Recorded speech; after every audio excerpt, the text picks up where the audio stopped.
Olá, o Viva Saúde desta semana está no ar e hoje vamos falar sobre a atuação do psicopedagogo. Você sabe o que faz um psicopedagogo?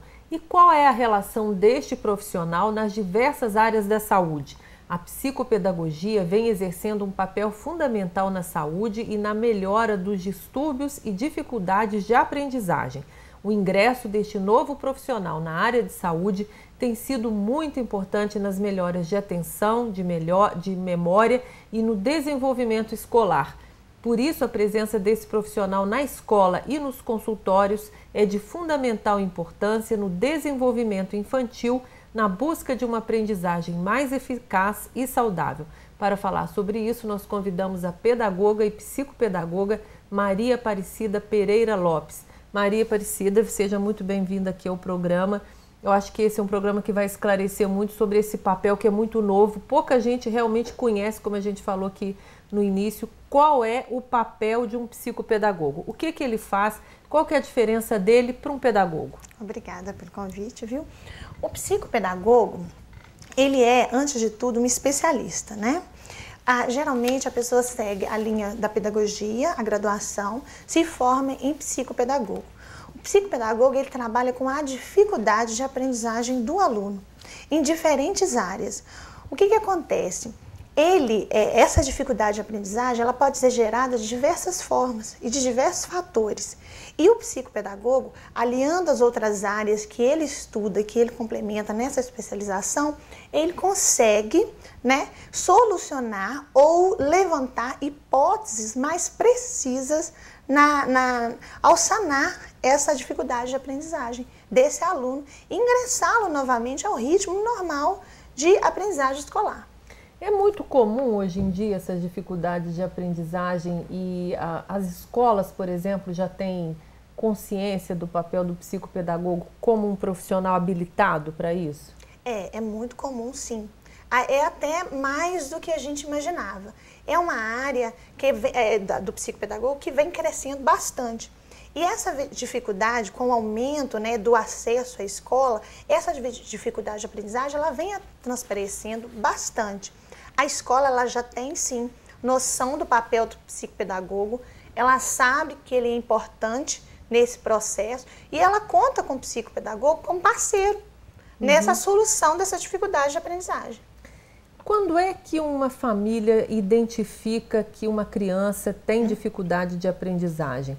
Ou a escola? Desde quando que é necessário o acompanhamento de um psicopedagogo? E aonde que ele atua? Ele atua na escola? Ele atua no consultório?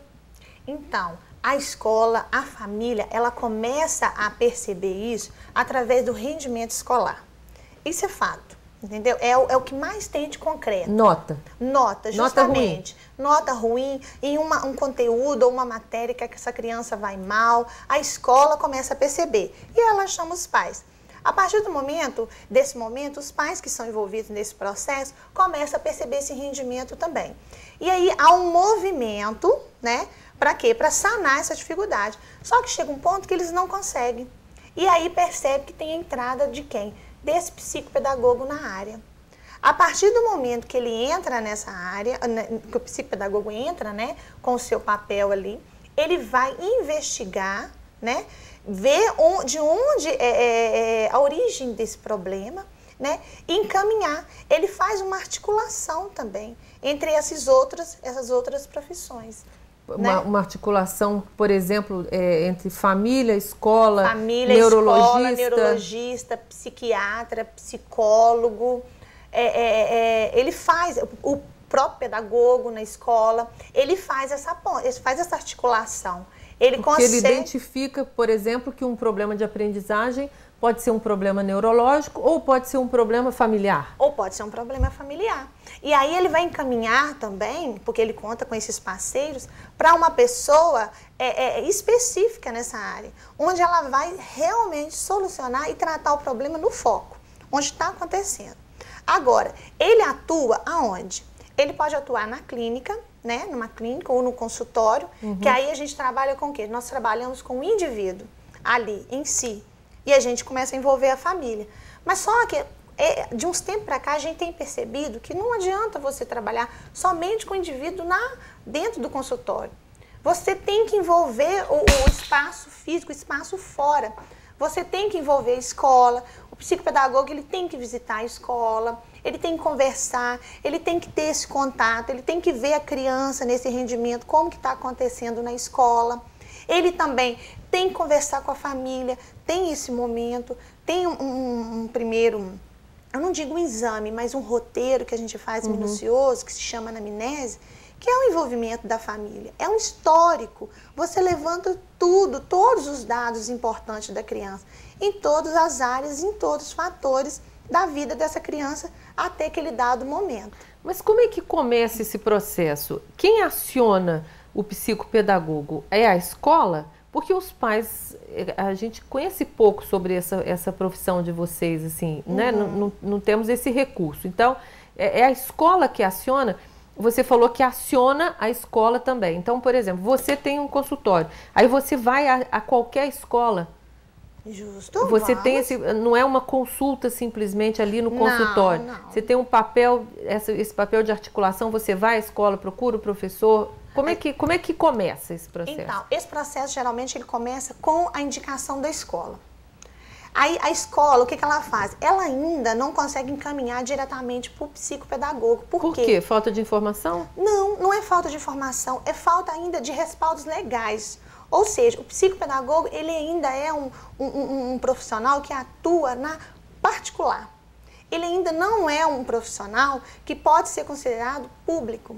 Na entendeu? escola Na particular? escola, por exemplo. Na escola, isso. Por exemplo, tem o funcionário público, não é isso? Então, tem o concurso. Então, nós não temos o concurso para psicopedagogo. Então, o que acontece? A educação pública não conta com esse profissional ainda, com essa habilidade. É particular. Então, o que a escola faz? A escola aciona a família, coloca o problema, né? O que está acontecendo, indica, olha, você tem que procurar um psicopedagogo. Para quê? Para que resolva ou para que ajude a gente a solucionar esse problema. Então, é o profissional mais habilitado, por exemplo, para dizer, olha, você precisa procurar um psiquiatra, precisa procurar um neurologista. Justamente, Não é só uma questão de aprendizado, tem um problema, às vezes, fisiológico ali. Tem isso tudo. É comum acontecer? Ou é mais questão, por exemplo, como é que vocês enfrentam quando, às vezes, o problema é da escola?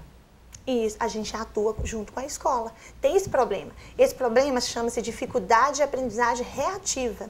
Ou seja, é o fator meio que está causando o problema. Não é na criança, não é no a adolescente. criança, é o meio onde que ele está inserido, ou seja, é a escola onde que ele está. Então, o que nós fazemos? Nós vamos até a escola, a gente conversa e propõe métodos e formas diferentes.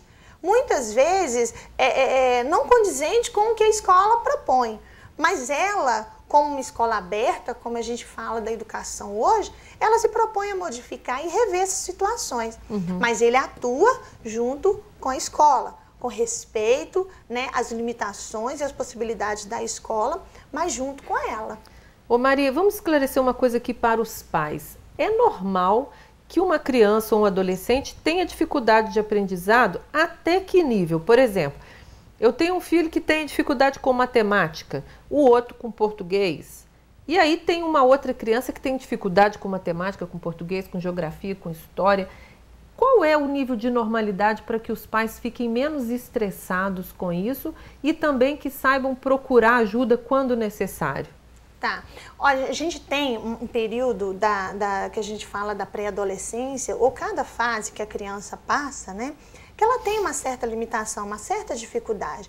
Por exemplo, se você pegar as crianças de 7 a 10 anos, tudo para ela ainda é concreto. Então, ela vai ter dificuldade nas partes que? Nas partes que envolvem abstração, as questões ainda que ela tem que deduzir hipoteticamente. Quando você pega na adolescência, você tem o adolescente já tem essa capacidade de deduzir, de hipóteses, mas ele tem uma coisa que muitas vezes não é levada em consideração, que é o quê? A questão da fase que ele está passando. A questão de que os hormônios agora falam muito mais alto do que os neurônios. Então, aí você está falando... Aí o que acontece? Acontece essa dificuldade, não é essa dificuldade, ele cai um pouco de nível, não é nem um nível, é um interesse um pouco da escola e acaba tendo dificuldade em algumas áreas. Mas isso é normal. É normal. Agora, quando uma criança realmente, ou uma adolescente realmente não consegue aprender as questões básicas da matemática, as questões básicas do ensino de português, né, da língua, ou seja, isso tudo já é uma dificuldade mais séria. Quando ela começa a se restringir, a não querer ir para a escola mais, entendeu? A rejeitar a escola de qualquer forma, a rejeitar qualquer coisa que venha da educação, isso já não é tão normal. Aí realmente tem que procurar uma ajuda, o pai tem que se propor a ter esse tempo para o filho e procurar essa ajuda. Qual que é a diferença da atuação do psicopedagogo para o psicólogo, quando ele tem, por exemplo, essa rejeição generalizada? Então, o psicopedagogo, o que ele faz? Ele faz essa articulação, igual eu falei, né, nessas áreas. Ele trabalha com a dificuldade de aprendizagem, né? Só que ele não pode fazer medicações, ele não pode muitas vezes usar questões do CID, né? Igual o psicólogo pode. O que é CID? CID é um código da doença. Justamente. E aí o psicólogo ele pode fazer usar esse CID, ele pode tratar as questões psicológicas e emocionais, porque ele está preparado para isso. Agora, nós podemos diagnosticar. Não, essa criança está com problema o quê? Social, emocional, né? Ou familiar. Então, o que eu faço? Eu indico para um psicólogo. É ele que vai tratar. Essa é a diferença. Nós diagnosticamos, nós vemos o problema, né? E a gente trabalha junto com o psicólogo também. Por quê? Porque nós vamos atuar na dificuldade. Ele está com dificuldade de português, mas o fator que está gerando essa dificuldade é o quê? É o emocional dele, é a vivência que está acontecendo. Mas tem momentos em que o fator é a parte mais cognitiva, aí entra vocês. Aí entra então, a gente. Isso a gente vai falar no segundo bloco. Viva Saúde faz um pequeno intervalo, mas volta já.